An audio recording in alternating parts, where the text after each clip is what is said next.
Zepho. Will you be mine? All right, it's the Savage Nation. We'll go back to the topic we're talking about. And the news is pretty dismal out there. Alan West concedes election. Very sad. I suspect that Alan, will have a good couple of years ahead of him. He's a true American hero. He can do lectures. He can do a book. But that's not where he belonged. He belonged in Congress, trying to talk down to the Bolsheviks on both sides of the aisle. And that's why the Republicans engineered him out. That's all. Then Natalie Kawam, the twin sister of Jill Kelly, held a press conference with the Red Diaper Doper Baby lawyer, Gloria Red Diaper Doper Baby.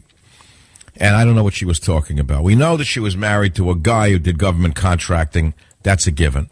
And we know she wasn't there just to give caviar and cigars to the generals. We know already what the whole story is, that there was some steering, and it bordered already on the Dianne Feinstein, being on a committee and steering contracts, alleged contracts that used to be talked about in the L.A. Times until they lost the ability to do any reportage. Fortunes. They made fortunes together. They used to bring in molasses from Cuba. Now I'm now shifting into the... Remember? Your father and I made a fortune together. We used to bring in molasses from Cuba. That's from The Godfather. But same thing in Congress now. Making fortunes hand over fist. Every day the same thing. They're on a committee. They steer the contract to the husband. On a committee, they steer a contract to the wife. And then they say we're for the poor and this and that and racism. And the idiots buy it. Just give them cell phones and food stamps, that's all. And the government cheese. It's how demagoguery works, and how countries die. But if you think I'm going to talk about it much longer, you're right, I will. But I'll work it in between all of the other silliness in order to make sure you continue to listen. Because if I only do that, you're not going to listen. No one can take it. It's not that you don't like what I'm saying, because you know I'm right. But you can't take it anymore. There's only so much I can take of it. There's no news. It's all blacked out now. Is he back? Is the anointed one back? And has the First Lady left on a vacation yet? On Air Force Two? She gone ahead of him yet to Hawaii? She's back, isn't she, Hillary? She had a nice time in Australia doing wine tasting while the world blew up. What else is in it? Godfather hands out driver's licenses to illegals. Obama releases long-awaited health rules. Same nonsense. Alice in Rochester, New York, WHAM. Welcome to the Savage Nation. Hi, Dr. Savage. And I wanted to say that I think Italian women age the best. Okay, now what gives you that impression? The way they look, or you suspect it, or it's in your family?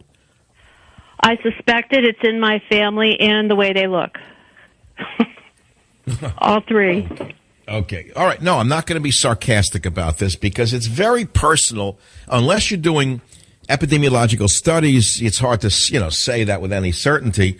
But in your experience, do the women look good long in life, and why?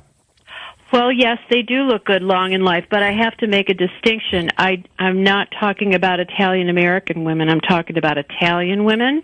Right. Okay. Now you understand what I'm getting at. It's a different story here, isn't it? Absolutely. Absolutely a different story. Okay, so now we're getting to something interesting. Why do Italian women in Italy look better longer than Italian American women in America, in your opinion? I think some of it has to do with their diet. The Mediterranean diet is just absolutely all that wonderful fresh fish and the olives and the olive oil. And I just think the lifestyle, the women are just more relaxed yes. in general. Italy, they're very laid back. Yeah. Very laid back. That's why the country's being taken over by illegal immigrants. But that's a separate story.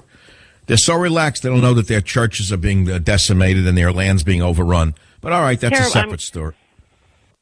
Well, and I'm worried about what I'm going to find, but that's my opinion. When have you last been to Italy?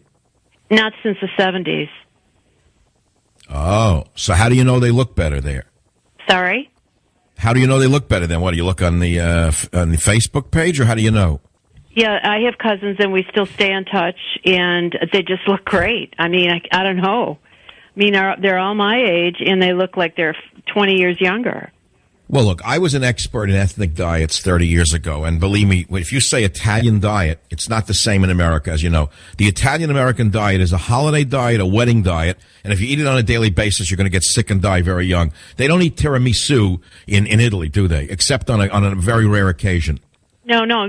What they have, and what my grandparents brought over here too, is we have fruit. We used to have fruit for dessert, fruit and nuts. That was dessert, and the cookies and the rich pastries. Those were reserved for holidays only. You never saw those, right. Every week. I wrote a book on this in 1981 called The Skeptical Nutritionist, in which, of course, ethnic diets in America are not.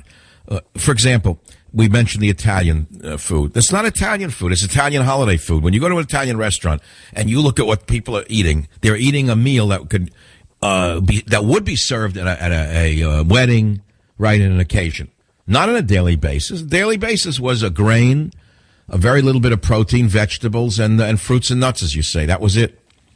And nuts, fresh fruit. No, right? They didn't slaughter the farm animal at every meal to eat its meat, for example. Oh no, we used to have my grandmother. Well, my grandmother was first generation over here, so she still had that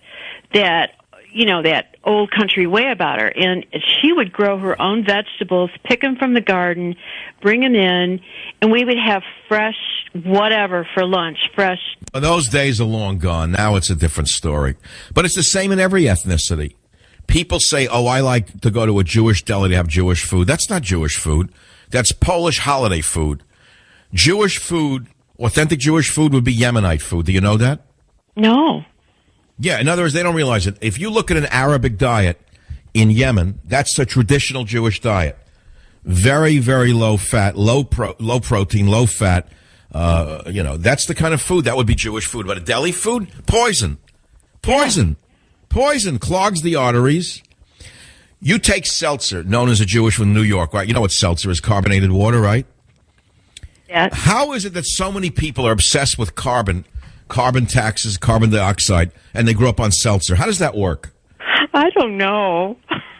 Don't ask me. If you were to do an analysis of the people who are most obsessive about carbon, global warming, it has to be those who grew up drinking seltzer, and I think it's the carbon dioxide that the little bubbles got into their brain. I'm pulling your leg, Alice. I'm going to send you a copy of Train Tracks, which I know you're going to love because it's all about family and tradition. Thank you for joining the program.